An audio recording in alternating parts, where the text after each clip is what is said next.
நீங்கள் தவறவிட்ட எபிசோடுகளை இப்பொழுதே காணுங்கள் உங்கள் Tandivan.com மற்றும் Tandivan யூடியூப் சேனலில்.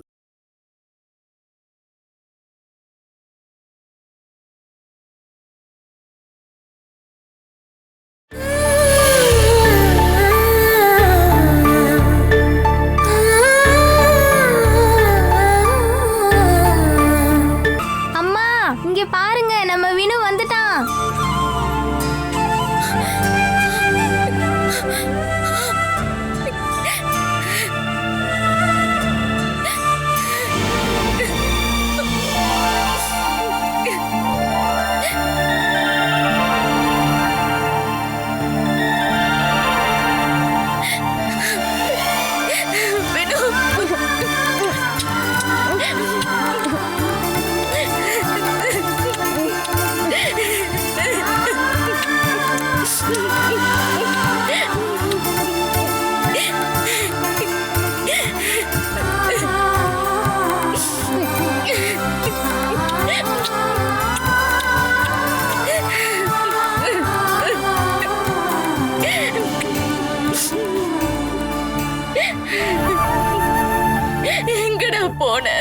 அம்மாடி பாலா, அவன் தான் திரும்பி வந்துட்டான்ல, இன்னும் ஏன் அவனை கேள்வி கேட்டுக்கிட்டு இருக்க?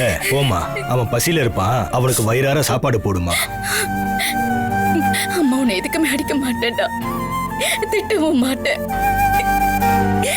அம்மா விட்டு எங்க போயிடாத.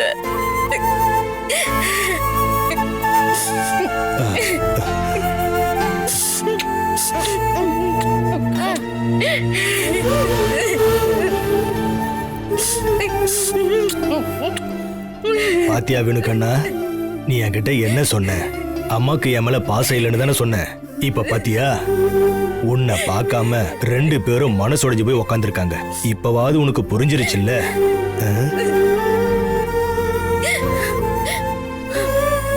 நீங்க அழாதீங்கம்மா, உங்களை விட்டுட்டு நான் எங்கேயும் போக மாட்டேன்.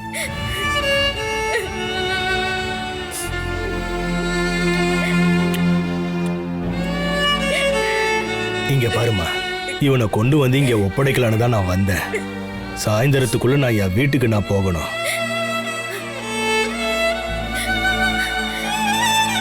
மாமா, உங்களுக்கு இவன் எங்க இருந்து கிடைச்சான்? இங்க இருந்து ரொம்ப தூரம்மா.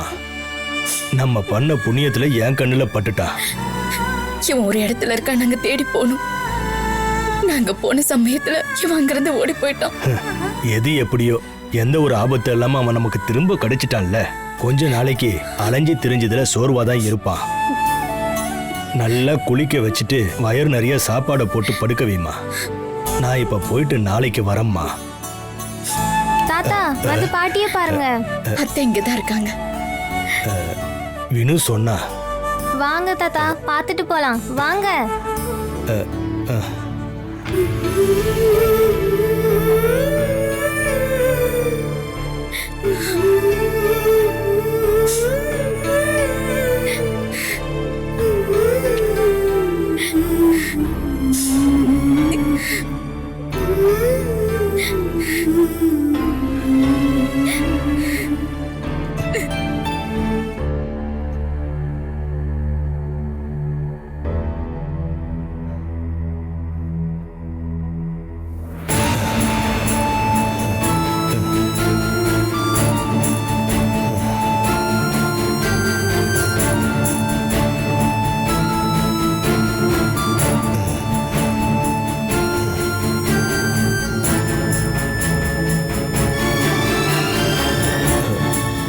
ஜெகதம்பா,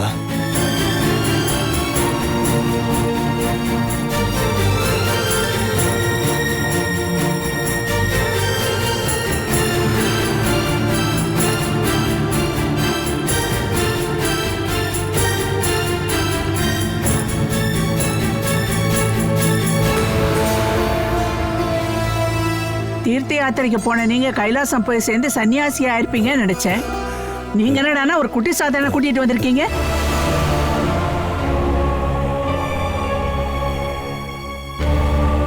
இவனை எங்க இருந்து பிடிச்சிட்டு வந்தீங்க?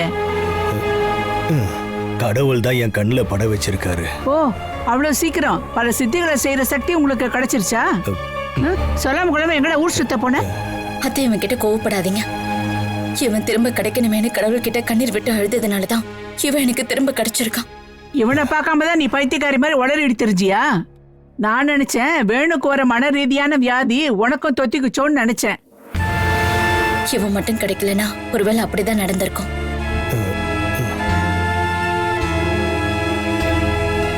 என் மனசுல எரிஞ்சிட்டு இருந்த நெருப்பு இப்பதான் அணைஞ்சிருக்கு.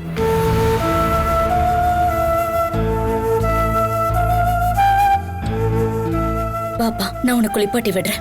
அப்புறமா நம்ம ஏதாவது சாப்பிடலாம். வா.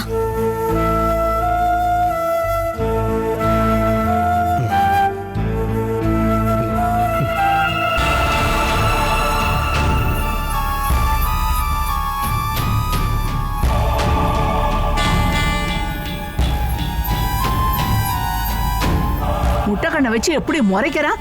வர கோவத்துக்கு கண்ணை நோண்டி கையில கொடுத்துடலாம் போல இருக்கு.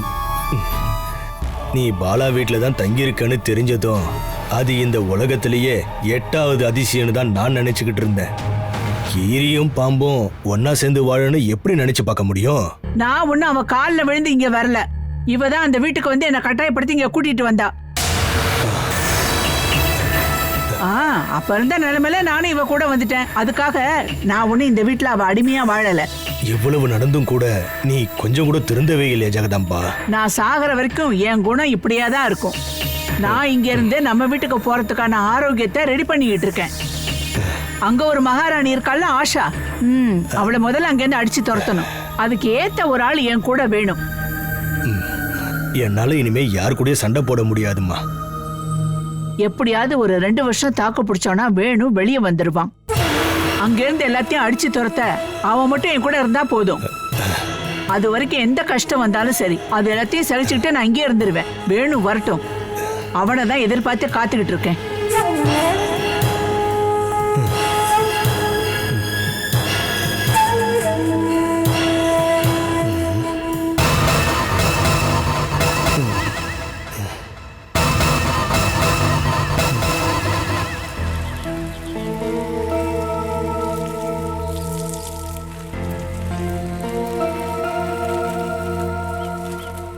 ஒரு 3 மாசம் டாக்டர் ரெஸ்ட் எடுக்கணும்னு சொல்லியிருக்காரு. ஒரு சில விஷயத்துக்கு அது ரொம்ப நல்லதா போச்சு. இல்ல அதான் முடிவு பண்ணிட்டல, நான் வந்துடுறேன். பண விஷயத்தெல்லாம் நான் பாத்துக்கிறேன்ப்பா.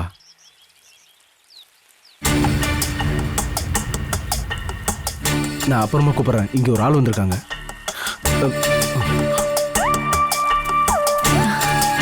மூணு மாசம் ரெஸ்ட் எடுக்கணும்னு சொன்னா நீ எதுக்கு இந்த வேலையெல்லாம் பாக்குற? ஒரு வாரமா செடிக்கு தண்ணி ஊத்தல. இங்க இருக்கவங்க ஃப்ரீயா இருக்காங்களே தவிர வேற என்ன பண்றாங்க? எல்லா வேலையும் நான் தானே பண்ணிட்டு இருக்கேன். பிறக்கிற குழந்தை ஆரோக்கியமா இருக்கணும்னா டாக்டர் சொன்னதெல்லாம் செய்யணும். அப்படின்னா நீங்க செய்யுங்க. நாம ஒரு வேலைக்காரங்களை வச்சுக்கலாம். ஐயோ, அதெல்லாம் ஒண்ணும் வேண்டாம். என்ன பாத்துக்க நான் ஏற்கனவே ஒரு ஏற்பாடு பண்ணிட்டேங்க. அது என்னது? அது சர்ப்ரைஸ். இங்க வந்ததுக்கு அப்புறம் பாருங்க.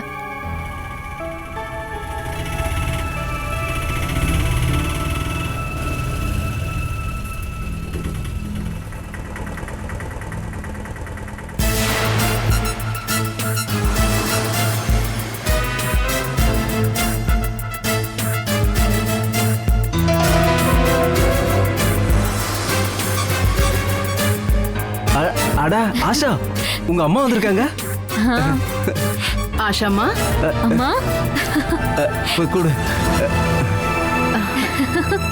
அம்மாடி, அம்மா என்னம்மா ஆட்டோல வந்திருக்க? உன்னோட அப்பாவோட குணம் தான் உனக்கு தெரியுமே. கார் எடுத்துட்டு போனா 1000 ரூபாய் செலவாகும், பஸ்ல போனா 100 ரூபாய் தான் ஆகும்னு சொல்லிட்டாரு. அதானே பார்த்தேன். காலில் விழுந்து ஆசீர்வாதம் வாங்கினாலும் 10 ரூபா கூட கொடுக்க மாட்டாரு. ஐயோ, இருந்தாலும் நமக்கு ஒரு பந்தா வேணும்ல. கார்ல வந்திருக்கலாம்ல.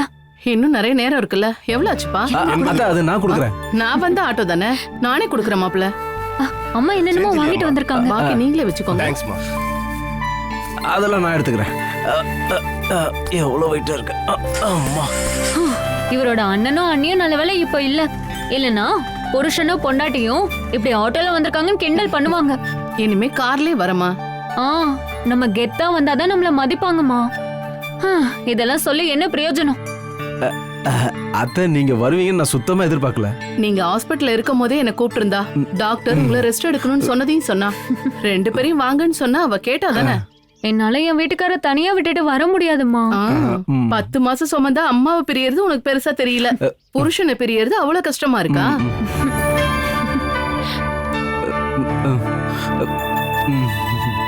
சரி என்ன பண்றது, பார்த்து கட்டி வச்சாலும் ஓடி போய் கட்டிக்கிட்டாலும் பொண்ணை பெத்தவங்களுக்கு எப்பவும் கஷ்டம்தான். இந்த மாதிரி நேரத்துல நீங்க வந்ததுல ரொம்ப சந்தோஷம். அப்புறம் நான் ஒரு விஷயத்த சொல்றேன், நீங்க இன்னைக்கே திரும்பி போகணும்னு அடம்பிடிக்க கூடாது. அது யார் சொன்னது நான் இன்னைக்கே போறேன்னு? நான் கொஞ்ச நாளைக்கு என் பொண்ணு கூட இருக்கலாம்னு வந்திருக்கேன்.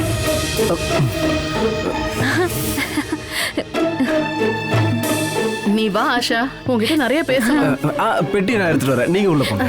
ஆமா.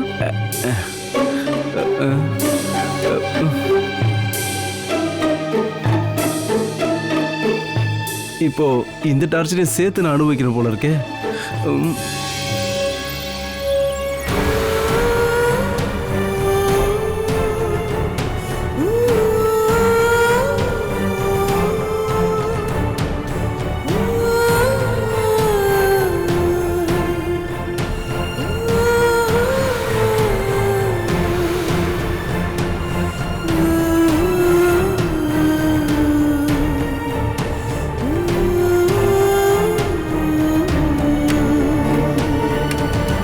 வினு, டே வினு, இங்க வந்து உட்காந்துருக்க. வா, அங்க உனக்காக ஸ்வீட் எடுத்து வச்சிருக்கேன். வாடா, வா வா, உட்காரு. இது உனக்காக அம்மா வாங்கி வச்சிருக்காங்க.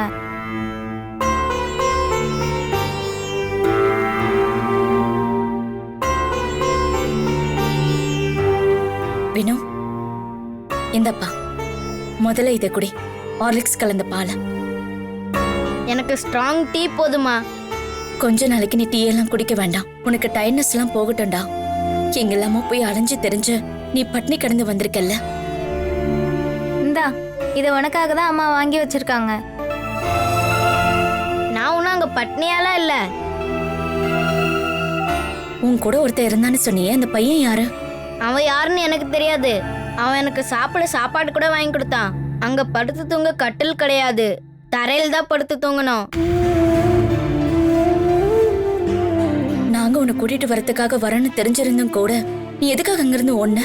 அதுவா, அவன் தான் சொன்னான் உங்க அம்மா போலீஸை கூட்டிட்டு தான் இங்க வராங்கன்னு. நான் போலீஸ் கையில மாட்டிக்கிட்டேனா லத்தியால அடி பின்னி எடுத்துருவாங்கன்னு சொன்னான். உன்னை பார்க்காம நான் எவ்வளவு கவலைப்பட்டேன்னு தெரியுமா? எதுக்குமா பழச பத்தி பேசுறீங்க? இந்தா, இது சாப்பிட்றா. நீ சாப்பிடுக்கா. அடக்கடவுளே, இப்பதான் முறையா எனக்கு ஸ்வீட் சாப்பிட விட்டு கொடுத்துருக்கான். அம்மா இவன் கூப்பிட்டது பாத்தியா? அக்கான்னு சொல்றான். என் மேல எவ்வளவு பாசம். நீ வேணும்னா இதை சாப்பிடலாம். நீ சொல்லிட்டல, நான் சாப்பிட்றேன். நீ இந்த பாலை குடி குடி.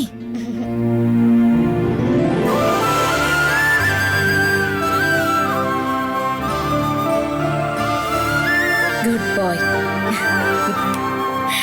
வா, என் தங்க பிள்ளை இல்ல? உன்னை பார்க்காத ஒவ்வொரு நிமிஷமும் நான் ரொம்ப செத்து செத்து பழச்சுண்டா. இனிமே இந்த அம்மா விட்டுட்டு எங்கேயும் போயிடாத, சரியா?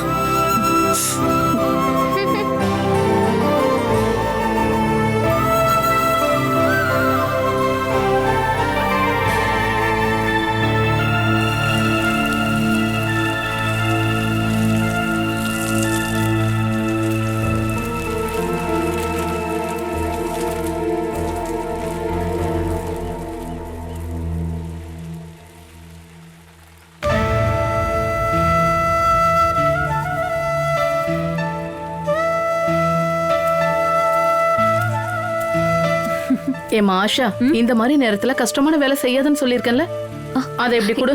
இதெல்லாம் லைட்டான வேலை தானம்மா. உனக்கு அப்படிதான் தோணும். 3 மாசமும் கடைசி 3 மாசமும் ரொம்ப ஜாக்கிரதையா இருக்கணுமா. அந்த அளவுக்கு கவனிக்க இது என்ன வியாதியாமா? கூட கூட பேசாம நான் சொல்றத கொஞ்சம் கேளுமா. பாரு, குழந்தை எந்திரிச்சிட்டா போல இருக்க, போய் பாரு. ம்.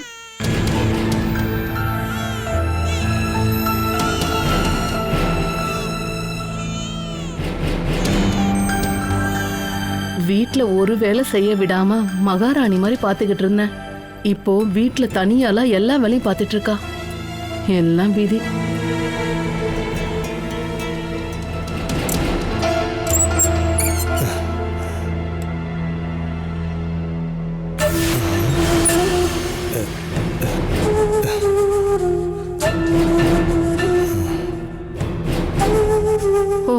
அங்கேயும் பிச்சைக்காரன் வந்துட்டானா?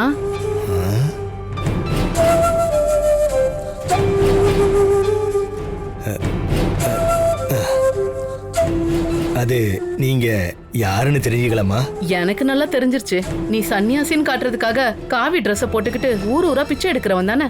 அதான், நான் பிச்சைக்காரன் தான். ஆனா நீங்க யாருன்னு நான் தெரிஞ்சுக்கலாமா? அதை கேட்கறதுக்கு நீ யாரியா? பிச்சை எடுக்க வந்தவன் குடுக்கிற பிச்சை காசை வாங்கிக்கிட்டு வந்த வழியா போய்கிட்டே இருக்கணும். அது நான் யாருன்னு உங்களுக்கு சரியா தெரியலன்னு நினைக்கிறேன். நான் இங்கதான். நீ என்ன இந்த ஊர் கலெக்டரா இருக்க போற? பார்த்தாவே நல்லா தெரியுதே நீ பிச்சைக்காரனா தான் இருப்பேன்னு.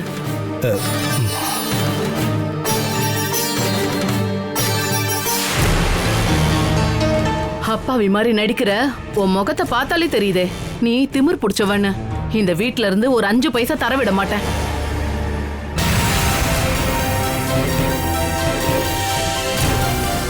என்னையா முழிச்சுக்கிட்டு நிக்கிற? வேற எங்கேயாவது போய் பிச்சை எடு. போயா போ. ஐயோ அத்தை, இவர் பிச்சைக்காரர் இல்ல, என்னோட அப்பா. அப்பா யாருன்னு தெரியலையா? ஆஷாவுடைய அம்மா.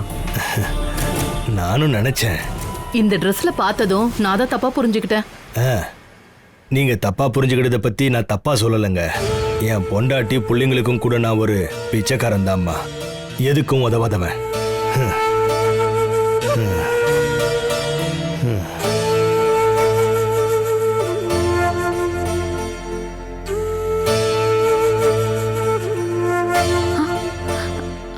அட மாமா, நீங்களா? என்ன மாமா இந்த கோலத்துல? நான் நினைச்சேன் நீங்க இமயமலைக்கு போய் தவம் பண்ணிட்டு இருப்பீங்கன்னு. நம்ம நினைச்சாலும் கடவுள் ஆசீர்வாதம் கொடுக்கணும்ல. எல்லாம் பகவானோட செயல்மா. பூமியில நாம ஒண்ணு நினைக்கிறோம், அது ஒண்ணு நடக்குது. இதுல கடவுள் நினைச்சது மட்டும்தான் நடக்குமே தவிர நாம நினைச்சது நடக்காது. சொல்லி வச்ச மாதிரி நான் போன வேகத்துல திரும்ப வந்துட்டேன். அம்மா, மாமாவை பாத்தீங்களா? பார்த்தேன். இந்த மாதிரி பாழா போன ஜென்மங்களை சகிச்சுக்கிட்டு தான் என் பொண்ணு இங்க வாழ்ந்துட்டு இருக்கான்னு நினைக்கும் போது எனக்கு ரொம்ப கவலையா இருக்கு.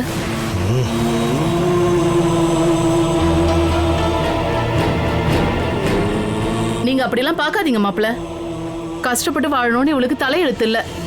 நீங்க ஒரு நல்ல பையனா இருக்கீங்கன்னு நினைச்சு மட்டும்தான் நாங்க பழச மறந்து உங்ககிட்ட பேசுறோம். அது எங்க பொண்ணு இங்க சந்தோஷமா வாழணுன்றதுக்காக மட்டும்தான். இவ இங்க சந்தோஷமா இருக்கணும். அதுக்காக இந்த வீட்ல என்னெல்லாம் வசதி செஞ்சு கொடுக்க முடியுமோ நீங்க அதெல்லாம் செஞ்சுதான் ஆகணும்.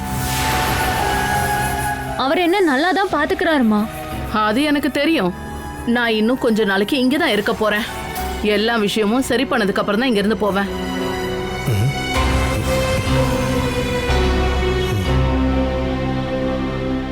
என்னடா இதெல்லாம்?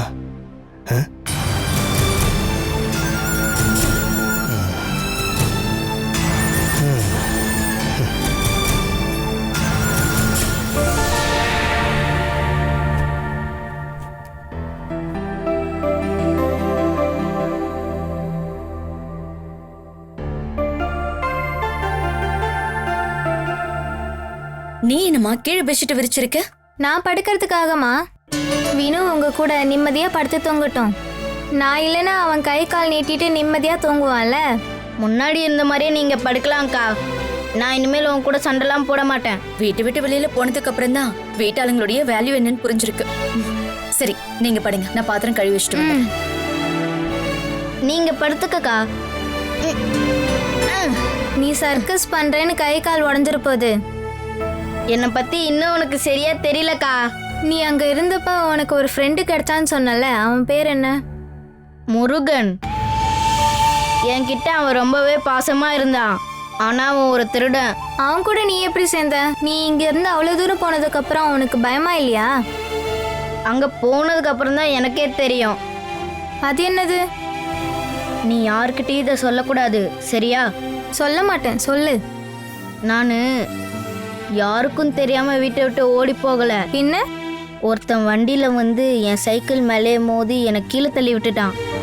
அதுக்கப்புறம் அவன் என்ன அங்க இருந்து ஒரு லாரிக்குள்ள தூக்கி போட்டுட்டான். யாரு அது? ஒரு ஆளு. அந்த ஆள் தான் யாருன்னு கேட்டேன். அது தெரிஞ்சு என்ன பண்ண போற? அவன் மண்டையிலேயே அடிச்சு முருகன் கீழே தள்ளிட்டான். அது யாருன்னு கொஞ்சம் சொல்லுடா வேணும். அதெல்லாம் தெரிஞ்சுக்க வேணாம். அப்புறம் நான் சொன்ன விஷயம் எதுவும் நீ அம்மா கிட்ட போய் சொல்ல வேணாம். கண்டிப்பா என்னைக்காச்சும் ஒரு நாள் நான் அவனை பார்ப்பேன். அன்னைக்கு அவனுக்கு ஒரு வழி பண்றேன். இதெல்லாம் நீ யார்கிட்டயும் போய் சொல்லிடாத மண்டு.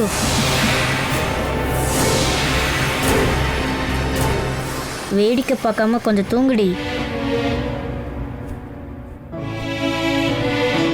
நீங்க என்னமா தூங்காம இருக்கீங்க? வினு, தலை வரைக்கும் போத்திக்கிட்டு படுக்க கூடாது. உன்னதான்டா.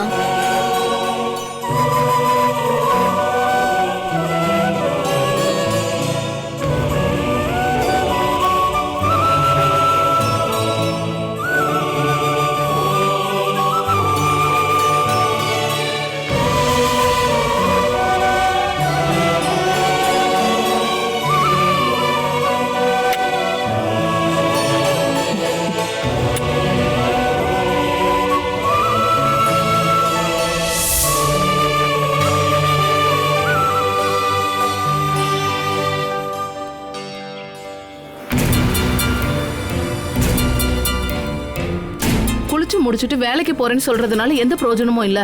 நம்ம தங்கி இருக்கிற வீட்டையும் இடத்தையும் சுத்தமா வச்சிருக்கணும். என்கிட்டயே சொல்லிட்டு இருக்கீங்க? கேக்குறதுக்கு இங்க நீ மட்டும் தானே இருக்க.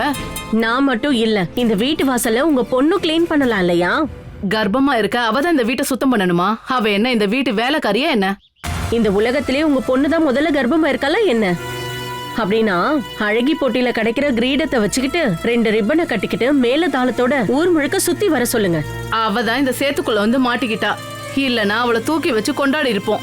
ஆள பாரு, அத கட்டுக்கட்டா பணம் வச்சிருக்கீங்களா? அப்புறம் என்ன, இங்க இருந்து அவளை முதல்ல கூட்டிட்டு போனா என்ன உங்களுக்கு? அவ போயிட்டானா இந்த வீட்டையும் நிலத்தையும் எடுத்துக்கலாம் நினைச்சியா? அது கனவுல கூட நடக்காது. எங்களுக்கான பணத்தை நாங்க வாங்காம போக மாட்டோம். இனிமே உங்களுக்கு இங்க எந்த உரிமையும் இல்ல. அதை எங்க இருந்து வந்தவங்களா முடிவு பண்ண தேவையில்ல. எங்க இருந்தாலும் வரலமா. இது என் பொண்ணோட புகுந்த வீடு. இங்க நீங்க தான் வாடகை கூட கொடுக்காம ஓசியில தங்கிக்கிட்டு இருக்கீங்க. முடிஞ்சா எங்களை துரத்து பார்க்கலாம். பாவமாச்சின்னு விட்டு வச்சிருக்கேன். இல்லனா உங்களை எப்போ வெளியே அனுப்பியிருப்பேன். அப்படி எதுவும் நடக்க கூடாதுன்னா இந்த வீட்டு வேலையெல்லாம் நீ மட்டும்தான் செய்யணும். இந்த வாசப்படியெல்லாம் தொடச்சி எவ்வளவு நாள் ஆகுது? இதை கொண்டு போய் வச்சுட்டு வாசப்படியெல்லாம் கிளீன் பண்ணிவிடு. அதுக்கு நான் ஒன்னும் நீங்க சம்பளம் கொடுத்து வச்சிருக்க வேலைக்காரி ஒன்னும் இல்ல. அவ்வளவு கஷ்டமா இருந்தா நீங்களே பண்ணுங்களேன். இல்லன்னா உங்க பொண்ணு கிட்ட செய்ய சொல்லுங்க.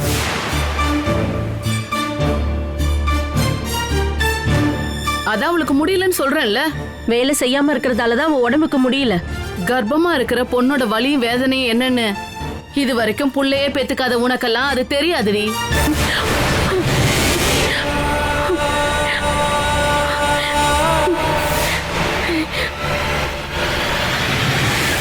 Catch us on TV, Tandivan.com, Facebook and YouTube.